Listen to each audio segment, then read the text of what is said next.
Hi, welcome to Seattle Side Up TV. My name is Ian Loney, along with Matt Page and Abraham DeWeese. And we're here to talk about the recent, well, let's call it tailspin that the Mariners have been on of late. The Mariners went on a 7-game losing streak recently and have basically completely lost the ability to hit. I mean, what do you think has been going on, Abe?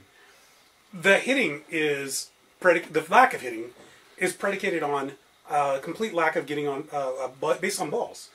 There's nobody on this team that can draw a walk, and I don't understand what the problem is.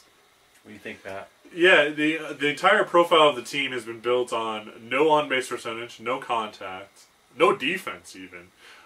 Players that occasionally hit for power. So what we're seeing is a lot of solo home runs and a lot of runners left in scoring position not scoring. So what do you guys think is the cause of this? Do you think it's an issue of roster construction? Absolutely. I think from the ground up, this entire team just they needed to be rebuilt. Yeah, roster construction is a problem. You have guys that shouldn't be on this team. You have like 8 DHs on this team, and you have, like you said, those guys who hit the solo shot. But there are things you can teach. You can teach a guy to take a pitch every once in a while. Take a first pitch. It's not that hard.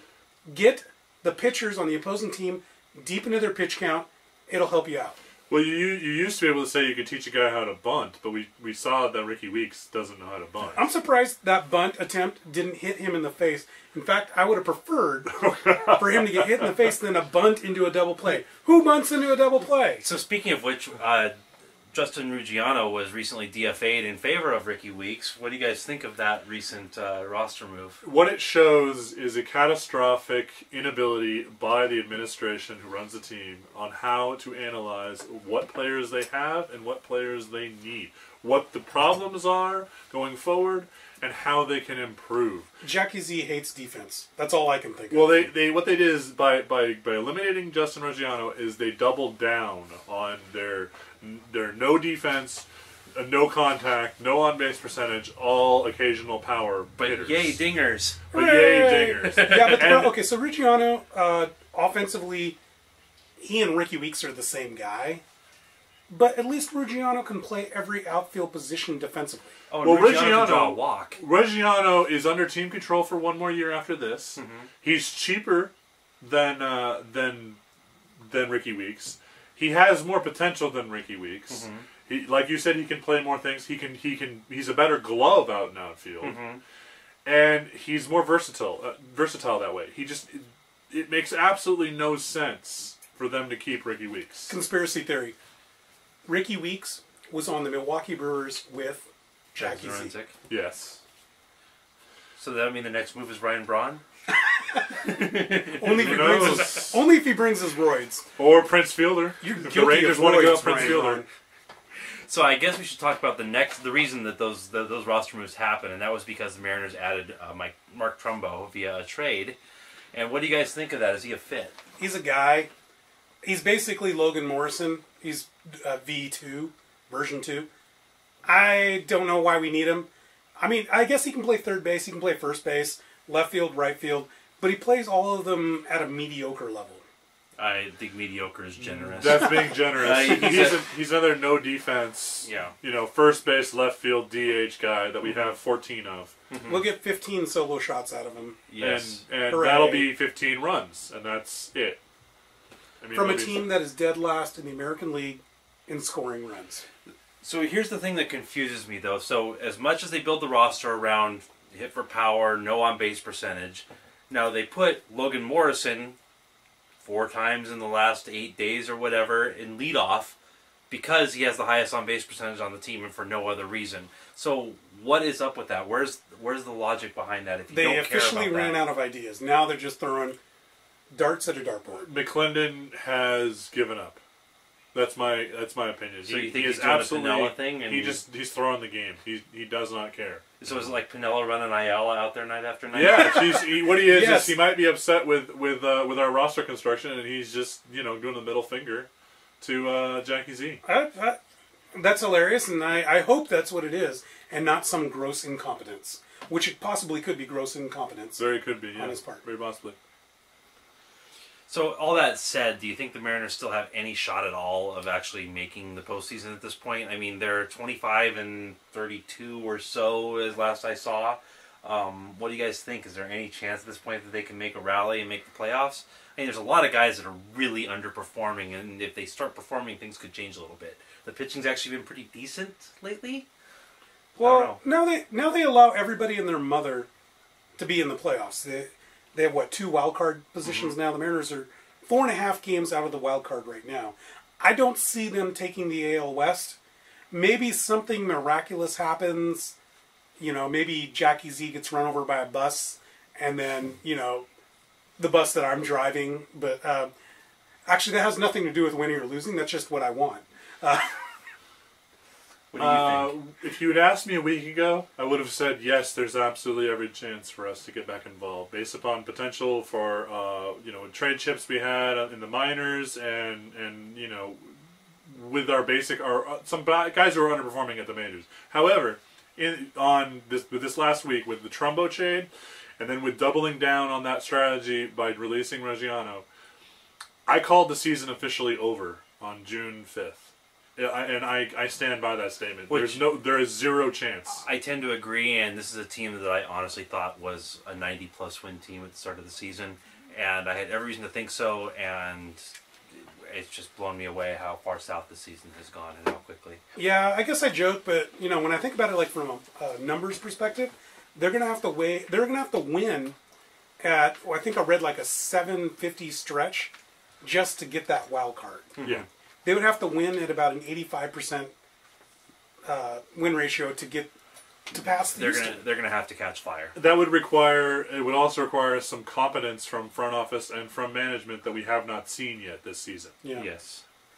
So all that said, let's move to a team that actually can compete. Let's talk about the Sounders a little bit. So in the game this week, the Sounders got jobbed a little bit by the referees. What do you think happened? It's pretty self-evident. I mean, anybody that was watching the game, you had the referees calling offsides that wasn't offsides, and then they give Stephen Fry, the Sounders goalie, a yellow card that just completely was irrational and boggles my mind. Yeah, and unfortunately, that's nothing new when it comes to the refereeing in MLS. You see it all the time where there's inconsistent refereeing. I don't think it's really favoritism or anything, but it's definitely something that happens a lot where it seems like there's just a lot of irregular calls. It's a foul on one side, not the other. Sometimes it's offside, sometimes it's not, when it seems like that should be fairly evident. These guys need to be full-time. Yeah. They need to be full-time referees. Yeah. Maybe paid better. Maybe go pick off some European refs. Some guys that know what they're doing. Also, I wouldn't be opposed to getting a 4th official on the field. I'd agree with that, yes. The more officiating, the better. It'd be a little bit out of line with FIFA standards, but I think it wouldn't hurt. FIFA standards? Hey, well, I'm sorry. Right if we want to follow FIFA standards, we should just give everybody cash that they can hand to the ref right there on the field. No, that's true. Well, all that said, though, even with the loss, the Sounders are still tied atop the Western Conference at 26 points. They've been playing pretty good. They've been playing pretty good football of late. What do you think of their prospects for the season? Well, it's not the end of the world. 26 points matched up against the Vancouver Whitecaps, pretty darn good. Over in the Eastern Conference, you do have Washington, the FC United, DC United. I don't know, some initials United. Yeah. You have them kind of running away because the East is still weak. Yeah, the East is weak terrible. overall. So you have one good team over there beating up on everyone and racking up the points. Well, they're beating up on those 2 new teams, Orlando and NYFC. LMNOP. Man City Junior, yes. Man City Junior, yes. So they're a little bit of a paper tiger. Sounders need to get through the West, though. I don't really think the Whitecaps are all that. I think your big competition is yet again the Galaxy and Real. They do have a lot of ground. They do have a lot of ground to make up, though. The Galaxy this year, they've dug themselves a bit of a hole. Even when they get Gerard, it's going to take them some work to get back up to where they need to be. But I agree. I'm always scared of them. They always seem to sneak up on us in the playoffs. But and right now they are missing quite a few players due to international call-ups and injuries. Apparently, Oba's hurt. He's getting his nose surgery. That's right. For the broken nose. Deuce just had a kid. Yes, congratulations. So congratulations. Evans. national team. He's on the national team. Congratulations on that. Osvaldo Alonso, who probably should be on the national team. Well, he got that red card, or he got a retroactive red card. Could not play against Sporting KC, but he will be back for the next game. And also, what we found with the absence of Oba, Deuce, Evans, Osvaldo, a couple other guys, we found guys like Chad Barrett. We found guys like Lamar Nagel. You know, these veterans that have come in and really, really done well in their absence. And so that brings us to our next segment, which is, who is this new guy they just brought in? Who is Tomas? He's a 22-year-old player from Brazil that the Sounders just acquired. We've been wanting him for 3 years. Yeah, we've been wanting him for 3 years. Midfielder. Midfielder, pretty good attacker, can play the wing, which is something that the Sounders desperately need, is some width. Yep. Now, he's actually looking to take Marco Papa's spot, which is okay. I mean, you know, for anybody out there that's a big Papa fan, I'm a big Marco Papa fan. It's okay because we have U.S. Open Cup games to play. We also have CONCACAF. Yep. So there is depth needed at the midfield position. Yes. Thomas can play Marco Papa's spot. He can play Pineda's spot. He can play actually pretty much any of the frontline attacking midfielder spots. And, all right, and with that, the Women's World Cup is also coming up. There are 2 local ladies and a bunch of current and former Reign players playing in it, so it's a pretty exciting time. Of course, we have our favorite domestic violence case, Hope Solo, in goal.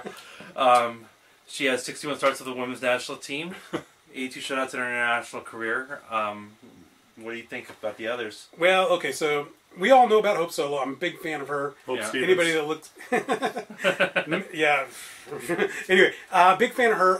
But we also have midfielder Megan Rapinoe and a former Reign member, Abby Wambach.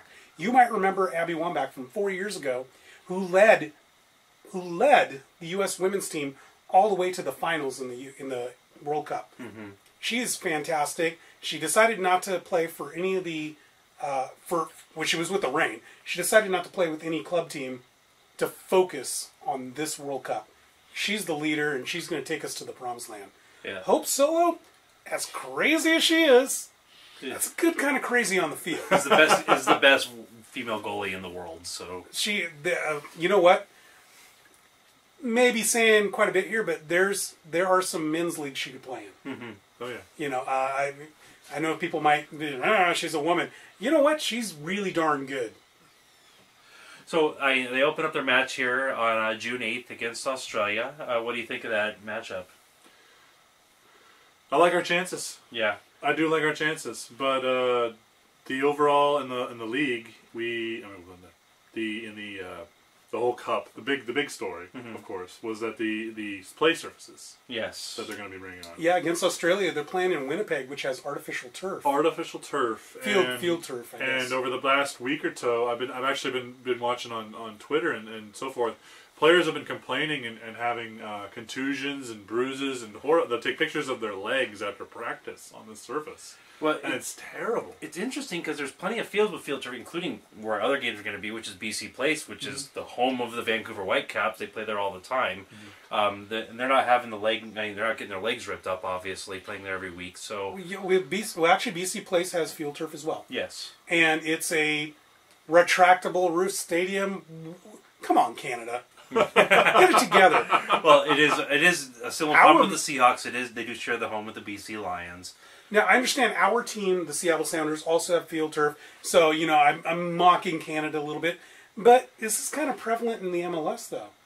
Not a lot, but I mean, several teams do have field turf. We could be doing better, couldn't we? Couldn't we get grass? I think we could. I think we should. I think when you're playing international football at the highest level, I think that having grass is essential. It's like when we have a friendly here in Seattle, or when the U.S. national team is played here, they put in temporary grass because of that simple fact that these people shouldn't have to play on grass for these kind of big tournaments. Among the many things I don't get about FIFA, why don't they mandate the Women's World Cup has to have grass? Because they don't care about the women's Well, World Cup. we've all heard. Well, some of us have heard Sepp Blatter's comments regarding how to make the women's sport more popular, and that they should wear shorter shorts and just basically look cuter on the field. So, But I mean, his job is to enhance not enhance the game, but like get the game out there and promote the game. That's what I mean. Promote the game. in theory, yeah. He's corrupt and doesn't really do his job. Is that a surprise? I mean, there's a reason that he's now resigning. So, I would like Abby Wambach, Megan Rapinoe, and Hope Solo to be able to kick balls at Sepp Blatter. I want him like defending the goal, and I want the three of them just like launching ball after ball at him. and with that, with that, we're going to go ahead and wrap up for this week. So thanks everyone for joining. I'm Ian Loney, and this is Matt Page and Abraham DeWeese. Thanks for watching, and we'll see you soon.